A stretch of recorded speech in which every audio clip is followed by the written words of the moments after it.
Shakib Khan bike চালাচ্ছেন আর পেছনে বসে রয়েছেন অপবিশ্বাস। শাকিব খান যদি ভুল ক্রমে এই দৃশ্যটা চোখে পড়ে তাহলে শাকিব ভাই, শাকিব খান তার অভিনীত নিজের সিনেমার ক্লিপ নিজে দেখে চেয়ারে বসে বসে বলবে। ঢাকার কিং সিনেমার একটা দৃশ্যে শাকিব খান বাইকের পেছনে অপবিশ্বাসকে নিয়ে রাস্তায় ঘুরতে বের হন।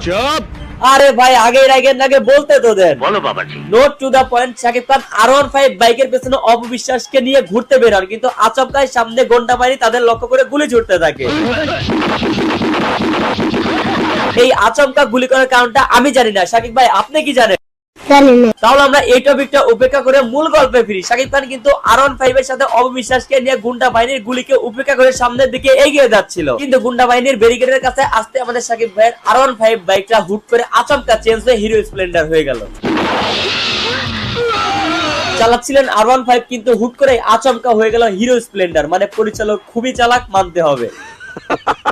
পরিচালকের এই চালাকিটা তখন কেউ ধরতে না পারলেও পরিচালক বর্তমান সময়ে এসে নিজের মুভি ক্লিপ নিজে দেখে নিজে এখন দেওয়ালে হাত ঠুকে নিজের অনুশোচনা করতেছে। আমি কি করলাম। এবার একটু পরবর্তী সিনে লক্ষ্য করেন, শাকিব খান যখন সামনের দিকে অগ্রসর হচ্ছিল তখন ঠিক তার পেছনে একটা লাল বাইক এবং লাল বাইকের সামনে একটা প্রাইভেট কার ছিল।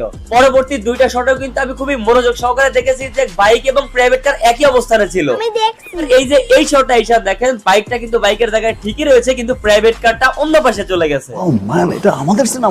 শাকিব ভাই এটাই আমাদের সিনেমা। বিগত দিনের এফডিসির বস্তা বসা পরিচালকরা সিনেমার নামে আপনাকে দিয়ে এগুলাই করিয়েছে।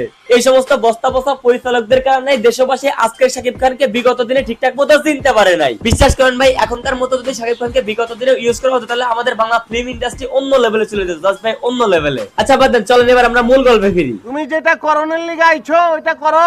এই যে শটটা এখন আমি আপনাদেরকে স্ক্রিনে দেখাচ্ছি, এই শটটা একটু ভালোভাবে লক্ষ্য করেন। শাকিব খান তখন সামনের দিকে আগাচ্ছিল, তার সামনে কিন্তু ব্যারিকেডের অপর পাশে দুজন লোক দাঁড়ানো ছিল, কিন্তু পরবর্তী শটে শাকিব খান যখন তাদের দেওয়া ব্যারিকেড ভাঙতেছিল তখন ওই দুটো লোক কিন্তু পাশে সরে দাঁড়িয়েছিল। এই সমস্ত টুকিটাকি ভুল দেওয়ার জন্য ভাই আপনি সায়েন্সের স্টুডেন্ট হইতে হবে না, কিংবা মাথায় আপনার জ্ঞান বুদ্ধির ভারও লাগবে না। শুধু আপনার চোখ দুইটা ঠিকঠাক মতো কাজ করলে হবে। ব্যারিকেডের নিচে দেখেন আচমকা দুইটা খুঁড়ি চলে আসছে, সাথে বাইক চেঞ্জের বিষয়টা কিন্তু আগে ক্লিয়ার করলাম। বিষয়টা একটু ব্যাখ্যা করবে? কি ব্যাখ্যা করবো রে ভাই, মাত্র একটা 5-6 সেকেন্ড শটের মধ্যে আমি 50টার উপরে ভুল ধরাই দিলাম। সবথেকে ইন্টারেস্টিং একটা বিষয়, পুরো বাইকই চেঞ্জ করে ফেলছে। আর ভাবছে পরিচালক এই বাঙালি এটা ধরতে পারবে না।